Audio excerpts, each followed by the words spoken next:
Good evening, ladies and gentlemen. I hope everybody got logged in okay. My name is Karen Mooney and I am a parent program facilitator with Barnardos. I'm your host for the webinar this evening. Thank you so much for taking the time out of your day to join us. This is the fourth in a series of webinars by the ETB Schools National Parents Association. If you have joined us for some of the previous webinars, it's really great to have you back.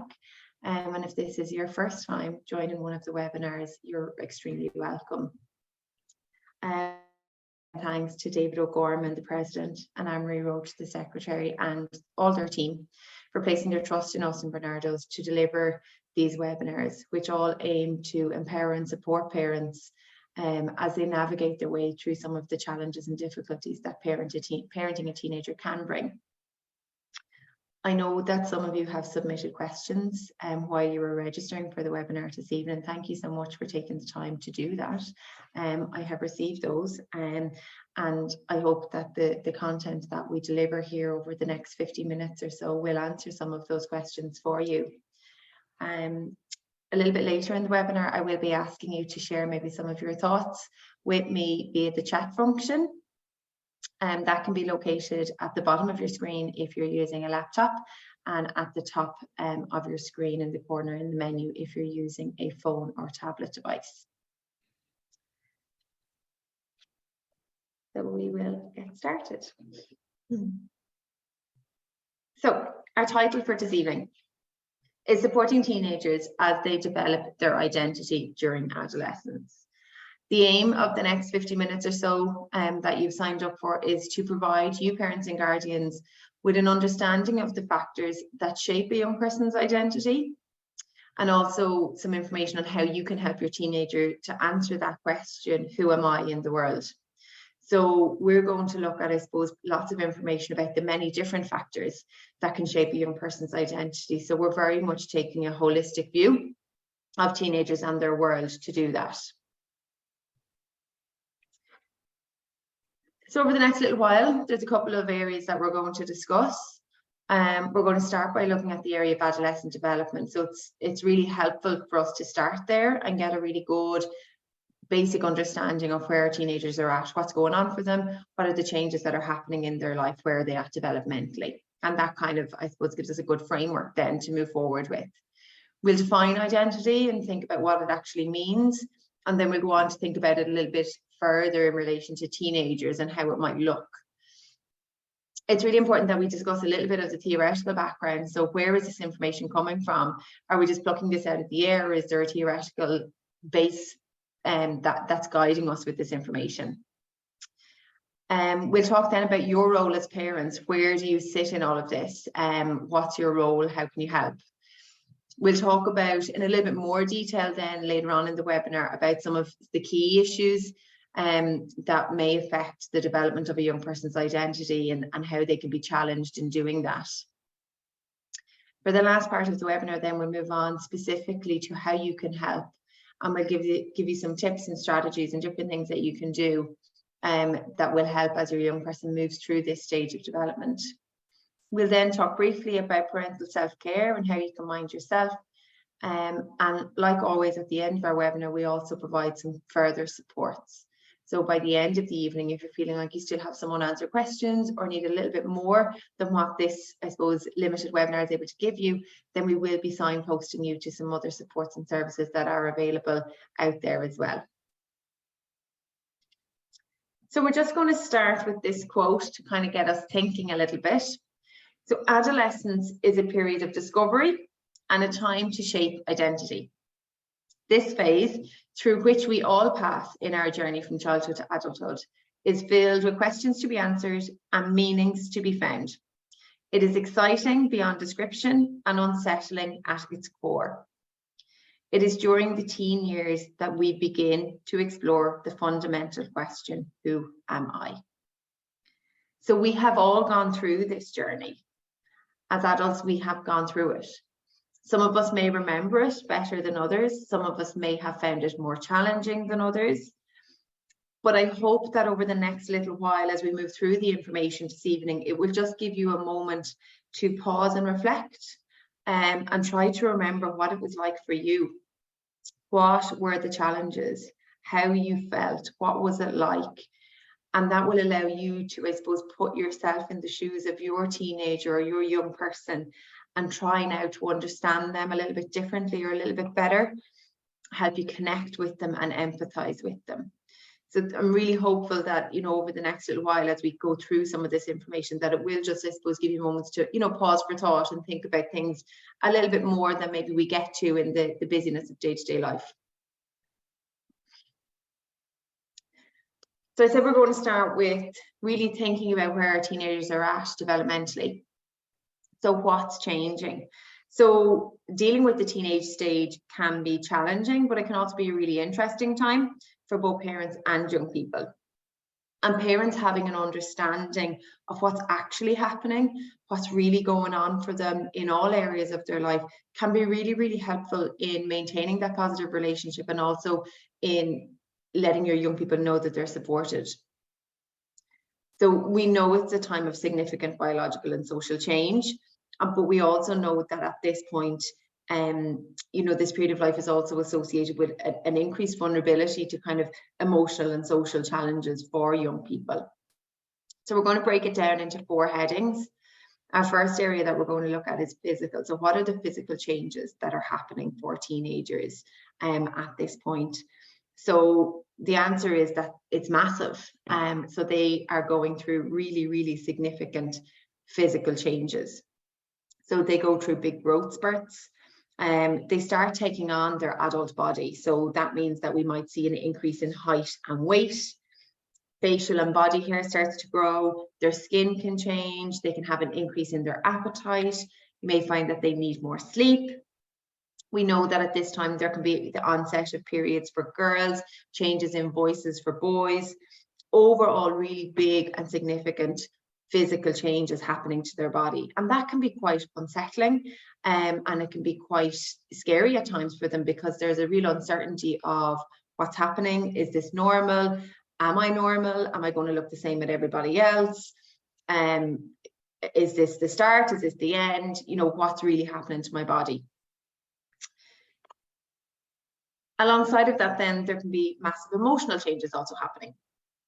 So, I suppose teenagers are often associated with moodiness, and we can see some of that. So there can be changes in mood. They can start to become maybe a little bit withdrawn or quieter maybe than they were before.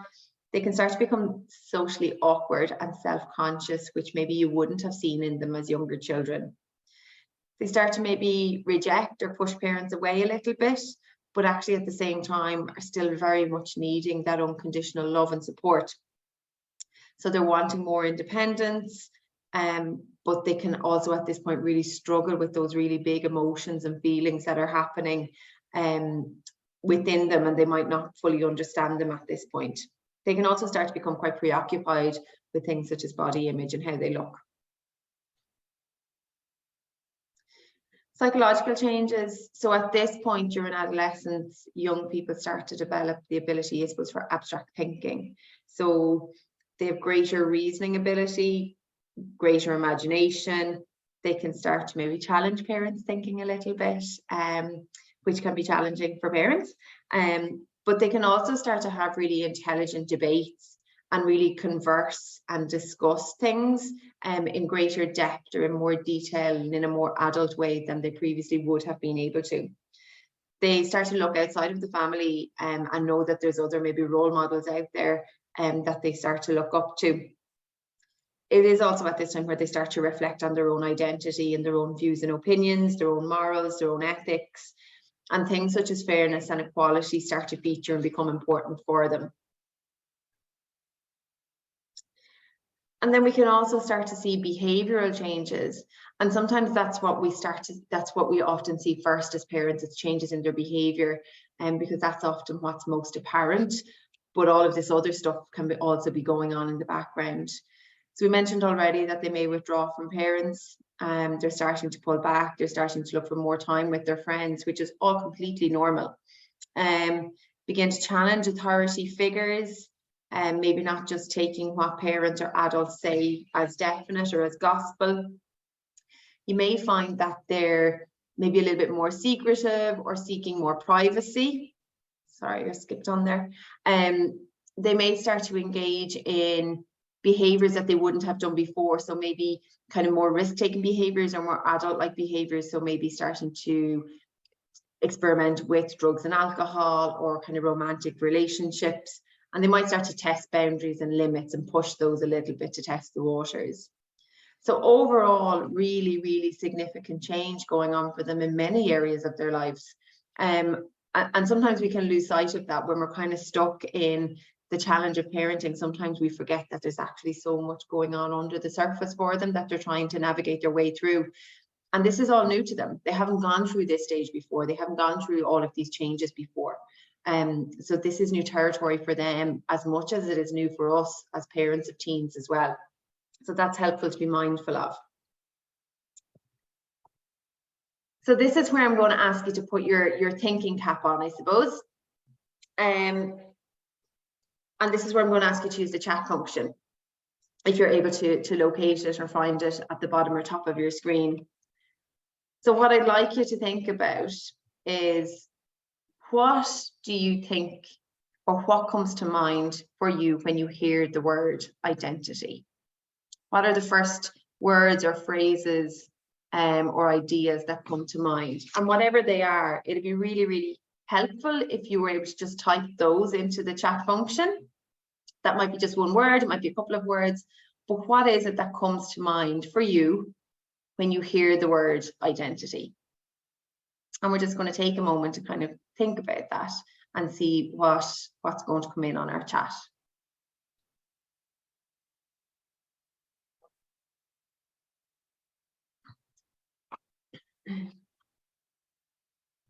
So we have sense of self as the first thought coming in.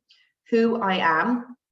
Okay, and that's what we saw in the very first kind of quote as well, is that question, who am I? Okay, culture is coming in there.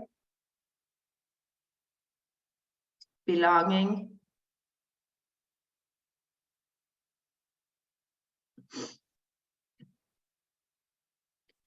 Your opinions and your thoughts. Yeah.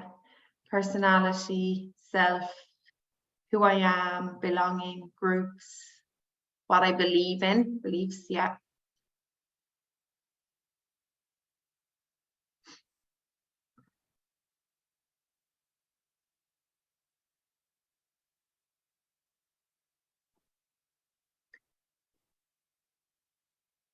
So friendships and belonging is coming in there again.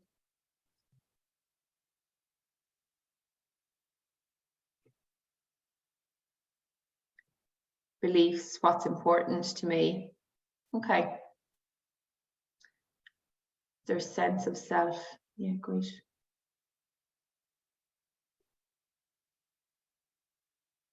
Okay.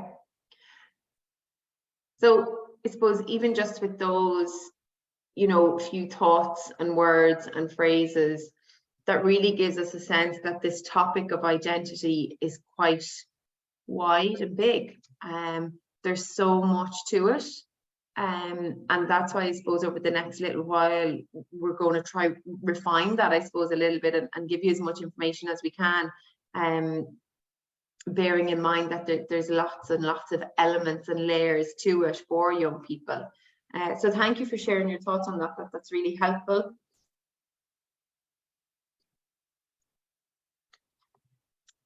Okay.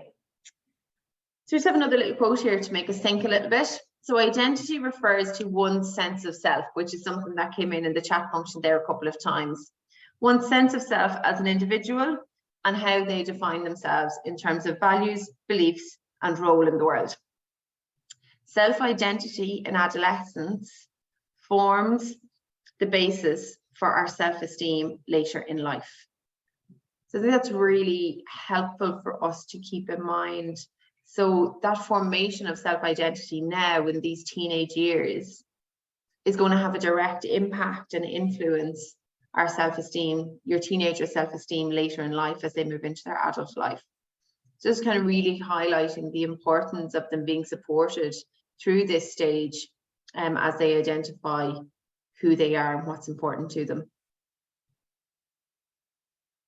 So with that in mind, I suppose, I'm going to just share with you some statements now that I suppose describe maybe teenagers who have a strong sense of identity. It gives us an idea of what that might look like. And I just want you to think and reflect maybe how that fits with your teenager or your adolescent, or how this information kind of sits with you. So teenagers are young people with a strong sense of identity, look for and are open to new challenges. They ask questions and they're open to trying new things. Teenagers having a strong sense of identity is about them learning that they are valued and that they're important.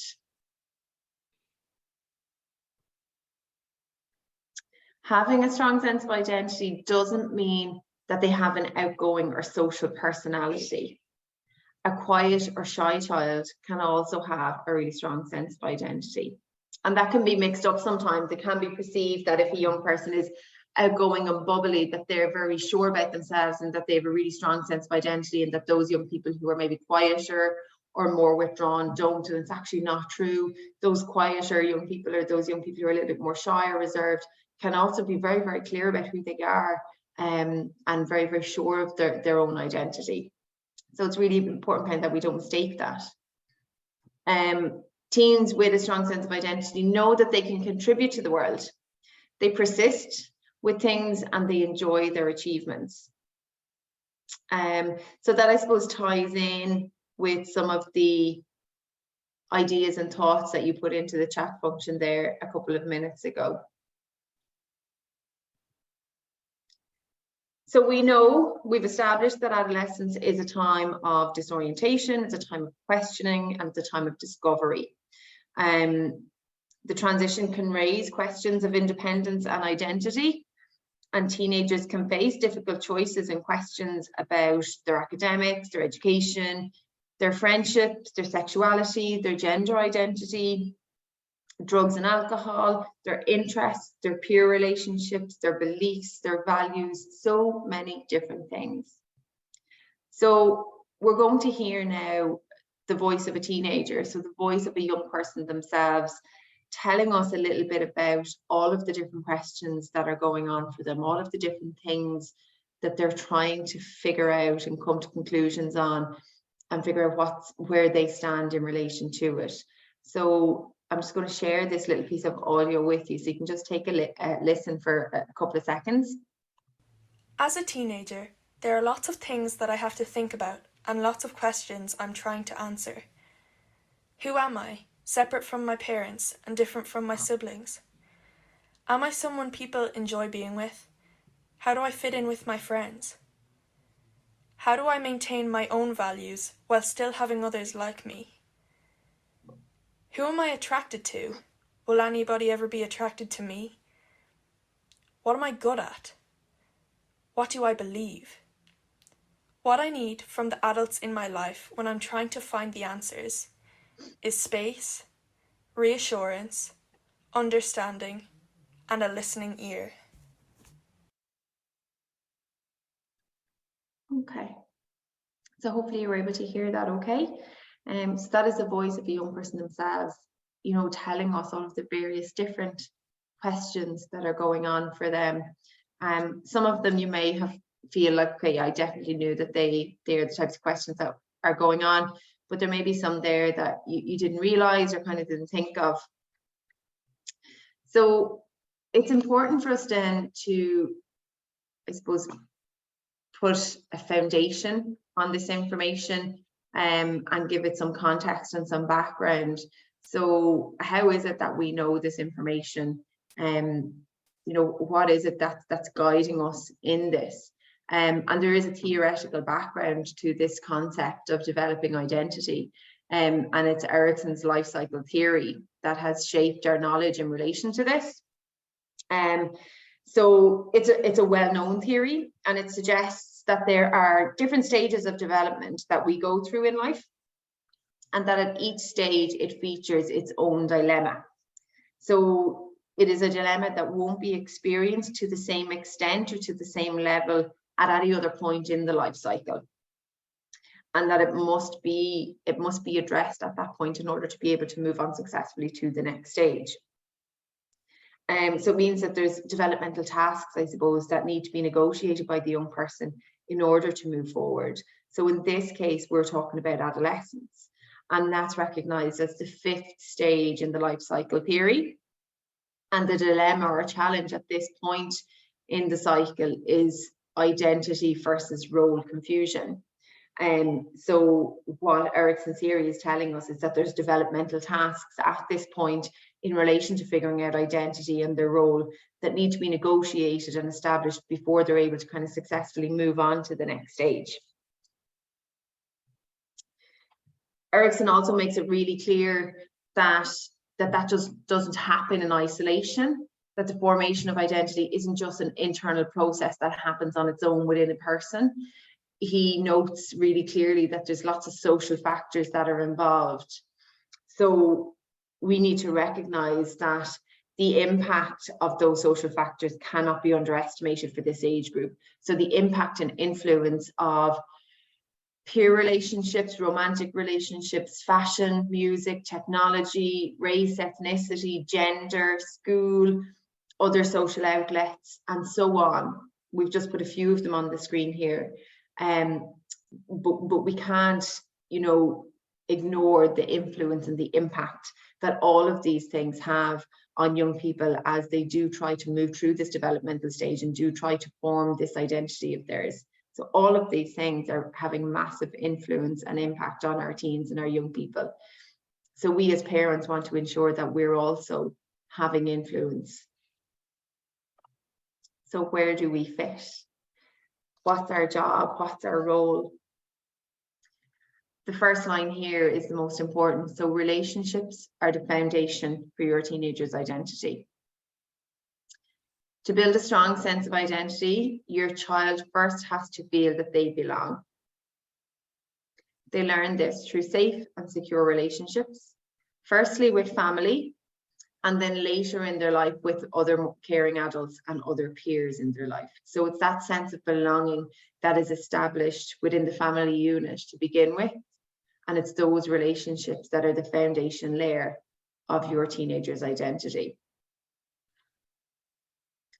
But at this point, we have a bit of a balancing act that we need to try do as parents. And that's not always easy. It can be a bit of a challenge to keep both sides in balance. So the task for the parent is for us to be able to give our young people space to begin this process of individuation, but then also to support them and stay connected with them. So we want to support them as they begin to construct their own separate identity and involve themselves more in their peer relationships. So on the blue side, we have this individuation. So that's the process of them becoming separate from us and less dependent on us. But then on the red side, we have the connectedness. So that's the process of maintaining a secure base of support and care. And they still need both of these in balance in order to feel safe and secure, to be able to explore their world and figure out who they are. But that's where the difficulty is for us as parents, I suppose. We're at a stage where we need to start interacting and engaging with our young person in a way that's different to how we might have done when they were children and when they were younger. So we're at a point where we need to encourage them to start making their own decisions, taking more responsibility, but all while staying connected and supportive and ensuring that we have that safety net there on this red side, that safety net and that platform maintains stable for them as they kind of branch away to explore and maybe need to come back and then branch away to explore again. So it's a balancing act, and there's no expectation that we get it right every time. But if we have, I suppose, both ideas clear in our head of what it is our teenagers need, it makes it a little bit easier for us to recognize maybe where we're off balance. So I mentioned already that there is a number of factors that can influence a young person's identity, and we're just going to come back to that in a little bit more detail now. So a person's identity is who a person is and what makes them who they are. A person has their individual identity and identity based on the groups that they belong to. So some parts of a person's identity are fixed and they choose other parts. So we have kind of an image here that is breaking it down into various different subheadings for us of the different influential factors, I suppose. So family status, that means, I suppose, what does the family look like? So is a young person maybe in care? Are they fostered? Are they adopted? Have they been displaced? So there's lots of different family types that a young person can be growing up in, and that can very much influence their sense of identity. Race and ethnicity is another huge heading for us, along with gender and sexuality. Peer relationships, we know, are so important at this age. Family changes, so for example, maybe a family have moved away, maybe there has been a bereavement or a loss within the family, maybe there's a separation or a divorce, maybe there's mixed or blended families, new relationships, things like that. So they can all play a part. Socioeconomic status and roles within the family, religion and different beliefs within families and within cultures. And then we also have school, young people's experience of school, people's educational opportunities, experiences of bullying, all of these different areas that feed into how a young person identifies themselves. And you'll see on the top three there we have kind of family, race and ethnicity, and gender and sexuality. So they're kind of some of the quite big headings, or the big topics, I suppose, that come up when you do any kind of research or delving into the idea of identity. So we're going to just talk about them in a little bit more detail for the next couple of minutes before we move on to kind of how parents can help. So race and ethnicity. So teenagers from ethnic and racial minorities face the challenge of forming an identity while living in two worlds. So they have the values, beliefs, and behaviors of their own group, but then they also have the values, beliefs, and behaviors of those in the larger culture within which they're living. So we talked earlier about, the challenges young people can face and the questions that they're asking themselves in relation to maybe, how they look, who they're attracted to, what their family is like, what they believe in, all of that. But then for other young people, there can be another huge piece in relation to ethnic and racial minorities that's also at play. And research tells us that there is four possible outcomes for ethnic and racial minority teens as they go through that process of searching for identity. And I'm just going to share what those four possible outcomes are. So assimilation is where a young person fully adopts the values and the behaviors of the majority culture, and I suppose step away from or reject their own culture. Separated is where the young person associates only with members of their own ethnic culture and don't associate with, I suppose, the larger culture. Marginality then, I suppose, is living within the majority culture but feeling alienated and uncomfortable within it, but also feeling disconnected from their own minority culture as well.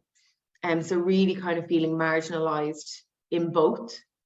And then the final possible outcome is integration, which is also known as biculturalism, where the young person is able to balance and maintain ties and feel connected to both cultures.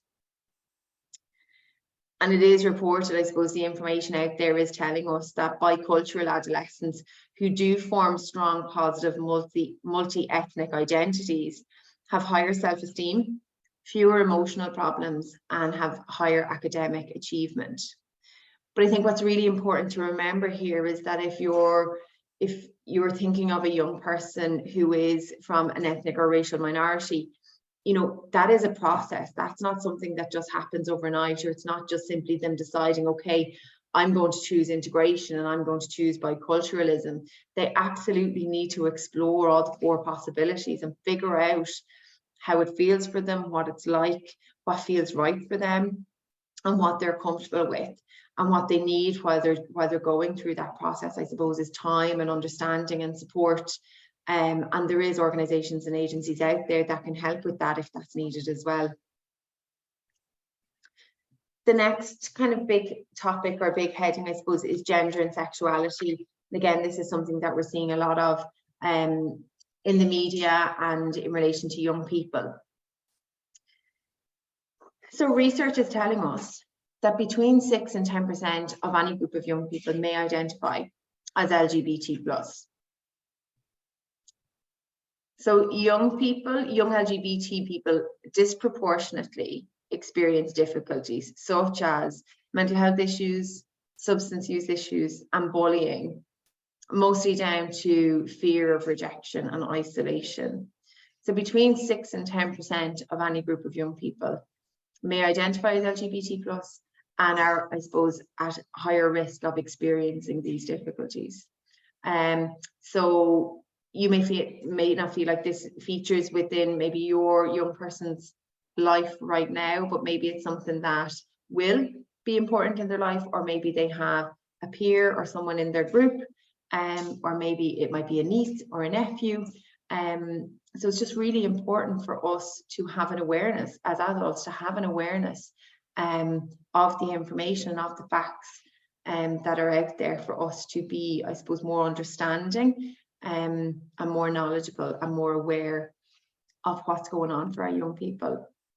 The average age that an LGBT+ person becomes aware of their identity is around the age of 12. However, it's not until around the age of 16 that most young people tell someone about that. So we have an intervening 4 years there, and those years of silence can be lonely and an isolating time. Coming out can reduce anxiety and can lead to a greater sense of identity and self-acceptance. So when an LGBT+ young person, when they develop their own keen sense of identity, and they feel happy to express that individuality, it can bring a real sense of confidence and a real sense of assurance for them. And when they feel confident and they feel assured in themselves, they, you know, their overall well-being improves. And the next, I suppose, big heading that we're going to talk about is family and peer relationships. So it's back to that idea that I suppose relationships are key. One of the key determining factors for a successful transition through adolescence and establishing identity centers on the quality of a young person's relationship with their parents. That sense of belonging, security, and identity in the family comes from unconditional love, acceptance, support, and encouragement. So that comes back to us, I suppose, as parents, having an understanding of the massive changes that are going on for them, because having that understanding really benefits us in our parenting role, and it helps us to maintain that positive relationship as they go through this stage. Teenagers don't expect parents to know everything. They don't expect us to be perfect, but it is really helpful for them if we have an understanding of their world and what they're going through. It is completely normal at this stage for teenagers to want to spend more time with their peers. During teenage years, friendships do take priority. It is their peers who have the most sway and the most influence on their behaviors, their attitudes, the choices that they make, the views that they have on dating and relationships and everything else. They feel that their friends are the people who really get them, the people who really understand them. Healthy friendships allow young people to be themselves, and that's what we want for our young people. It brings them happiness, it facilitates their growth as an individual, and these friendships support them to become the best version of themselves. So that's really clear there, the importance and the value of peer relationships. So it's important for us as the adults in their life to also hold those friendships as a high value for our teenagers as well, so that they see that we understand how important those relationships are for them.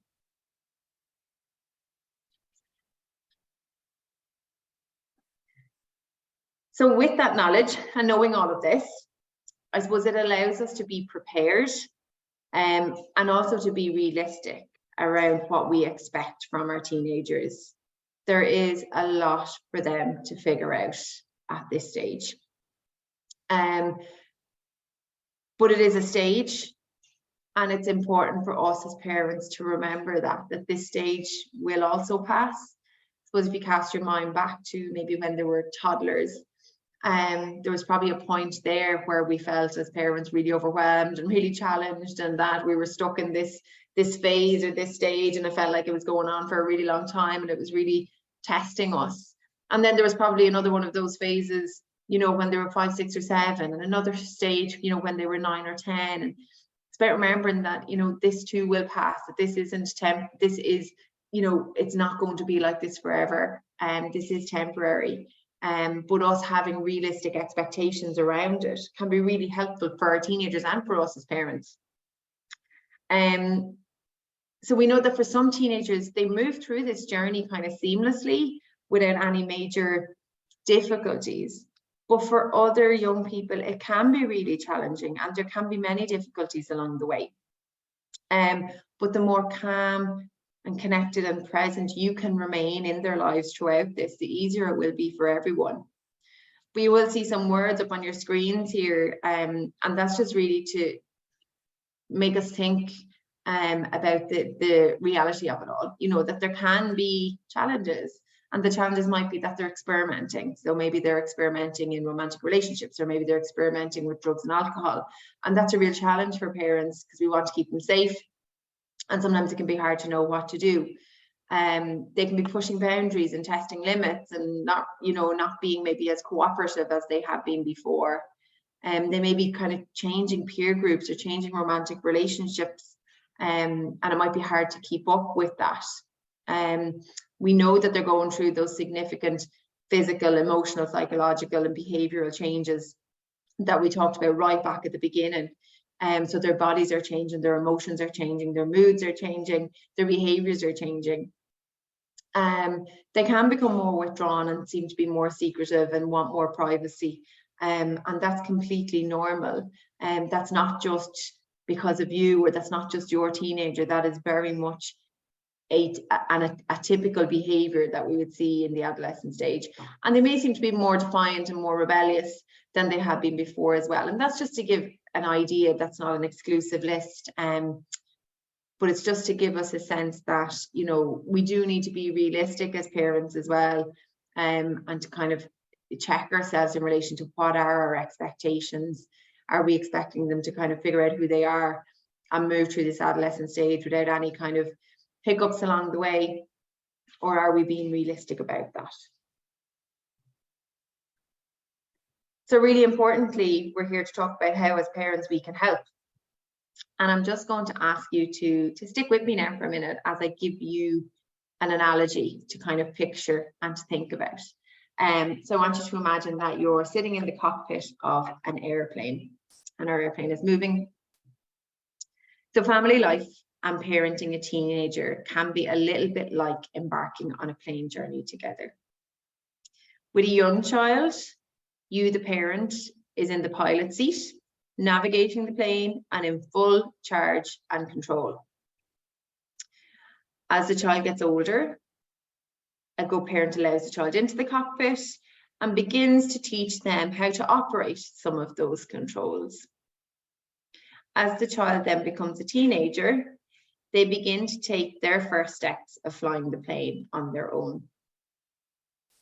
You, the parent, your role now becomes the important one of co-pilot, with your teenager slowly trying out their new skills. The co-pilot is there for the teenager, offering encouragement and guidance, letting them learn from mistakes and achievements, and teaching them slowly how to be a responsible pilot. This is sometimes difficult for parents. Many of us fear that our teenager will not be able to fly safely, and you might start that battle of trying to take back those controls. Other parents don't give any lessons at all. They feel like that's not their place, and rather they'd let their teenager learn from other outside influences such as school or friends or media how to fly their plane. However, we know that the best outcome is when the parent realizes that the aim of the journey is to teach the teenager how to fly their own plane in the future. And this is far better if they learn it with parents as supportive, involved co-pilots.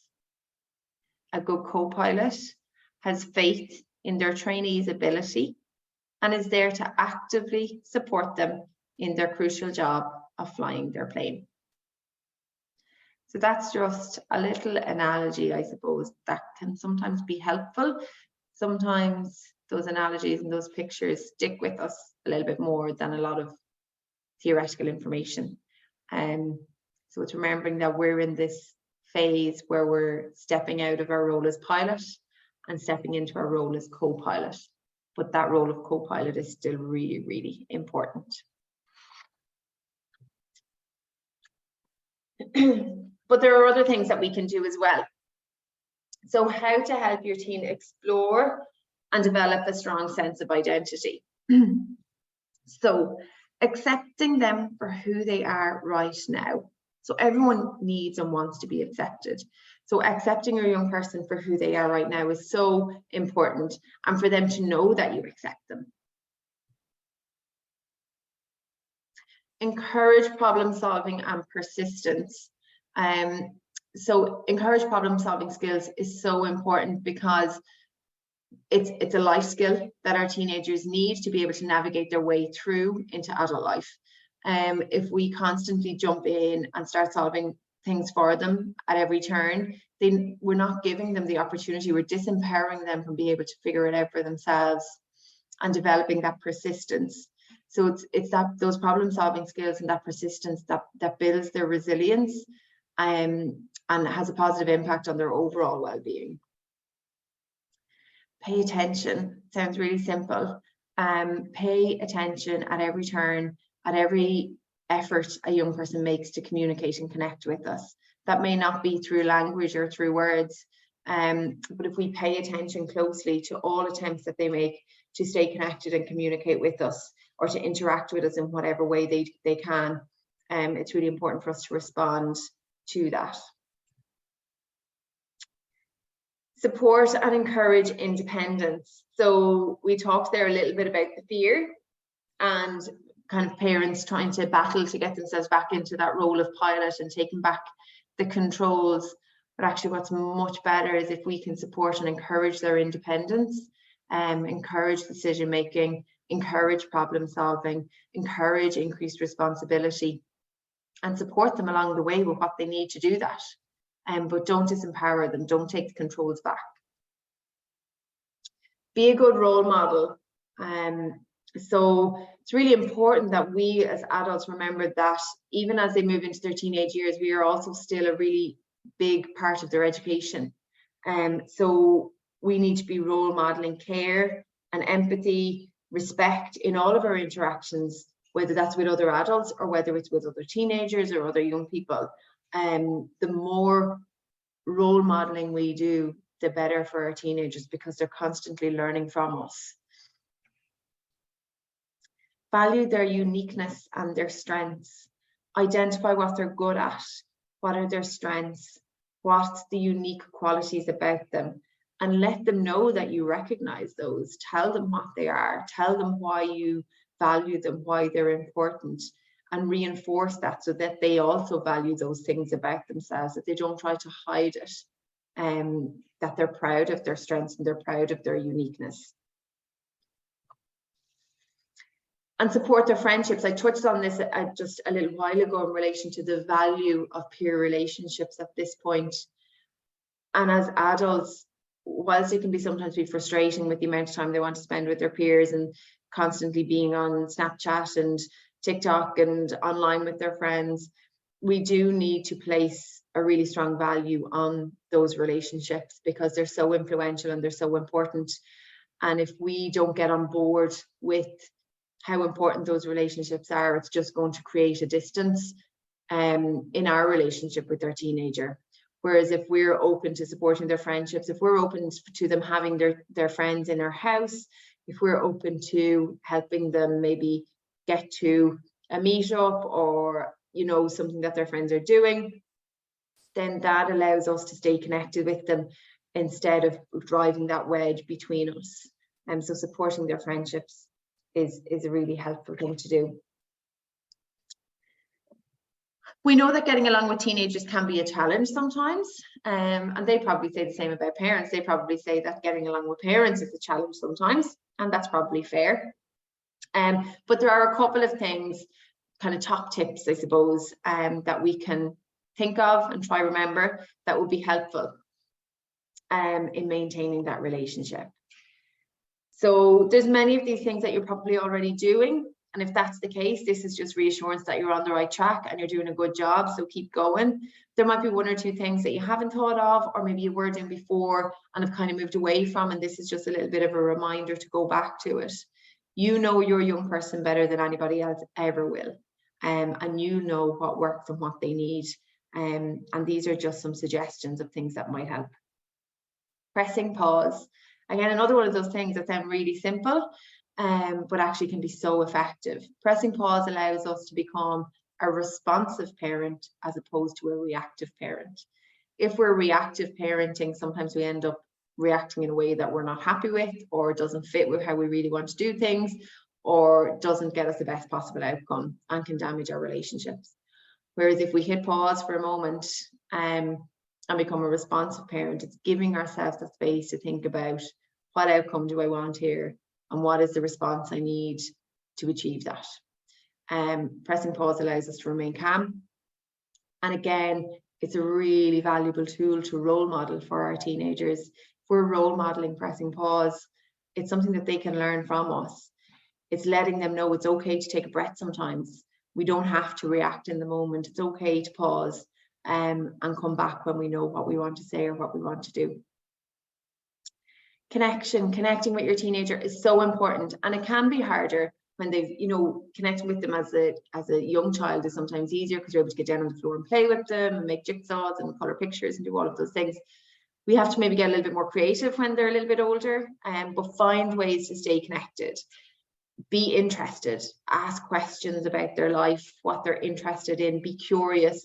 Even if they're interested in things that you have no interest in or don't fully understand, still ask questions. Let them tell you about it. Let them teach you about it. Let them be the educator. That might be on a computer game or a hobby or an interest that they have. Communication. Communicating effectively. How we do that is by listening. Sorry, I'm just going to have to take a drink.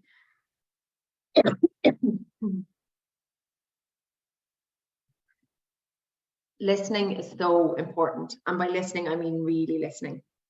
So making sure that our young people feel heard, because when they feel heard, they feel valued. Managing conflict. So this is back to role modeling. So role modeling, excuse me.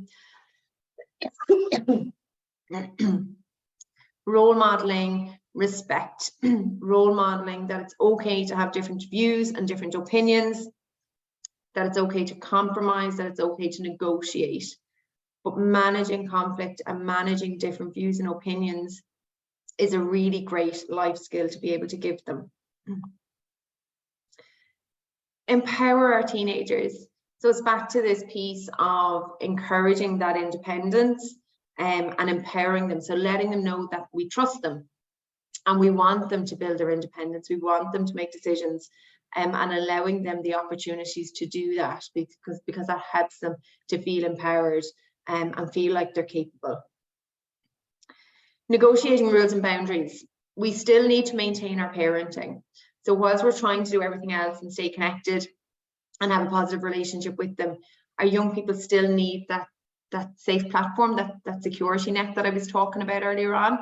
So they still need the rules and boundaries, because with clear and consistent rules and boundaries comes a feeling of safety and security and consistency and predictability in their world.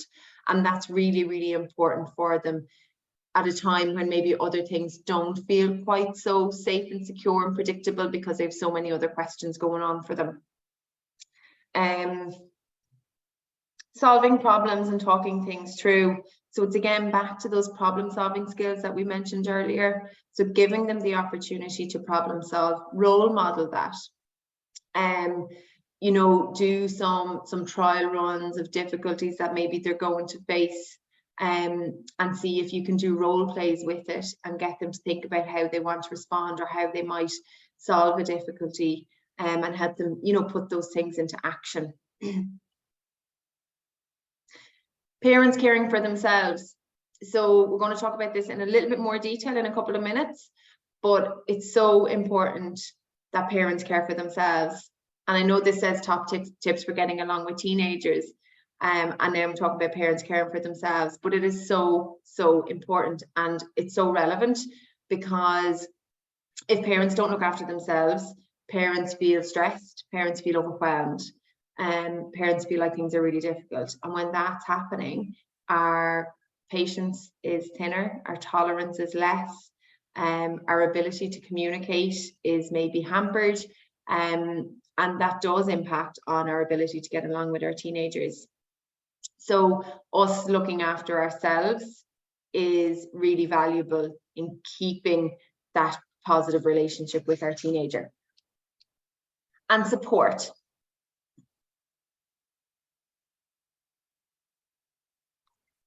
Our teenagers need consistent support along the way. So that empathy, that listening ear, that non-judgmental space where they can talk, you know, them having a get out clause if they're in a difficult situation, knowing that parents or guardians or adults in their lives are there to support them and back them up each and every time. So they're just some top tips, some things to remember. Like I said, there might be lots of them that you're already doing, but there might be one or two that are coming up on your screen here that you're thinking, okay, that's something that maybe I need to do a little bit more of, or that's something I had forgotten about for a little while, and you know, might be able to start doing a little bit of again.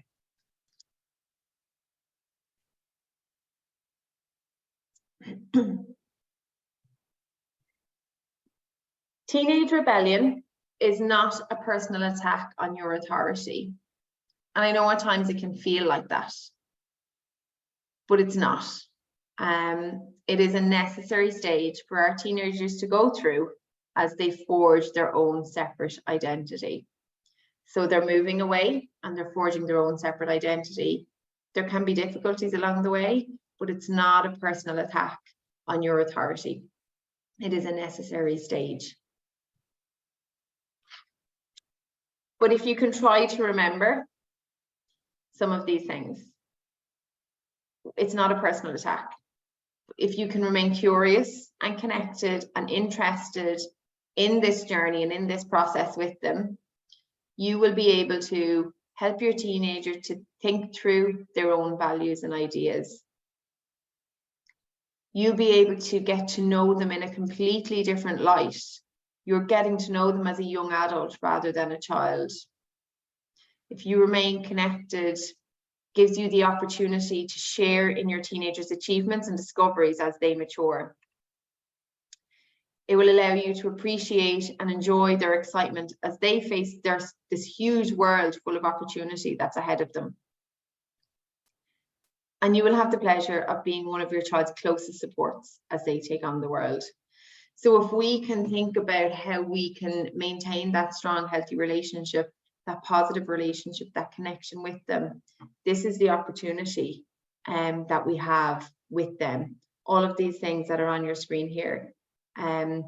So that's where the hopefulness is, and that's the positive angle on it. You know, we can sometimes be so caught in this idea that there's so much teenage angst and it's so difficult and it's negative and it's terrible and it's so hard, when actually that doesn't have to be the reality. It is a stage, it does pass, and it can be positive. Just because it's different to the stage they were at before doesn't mean that it's going to be bad or that it's negative. There's lots and lots of positives as well. So just before we finished up, I said that I was going to come back to this idea of self-care for parents. So it's about remembering this idea that children need cared for parents as much as they need parents to care for them. So it's thinking for a minute about your own identity as an adult. How do you fulfill your identity as an adult, because we know that we wear many different hats and we fulfill many different roles.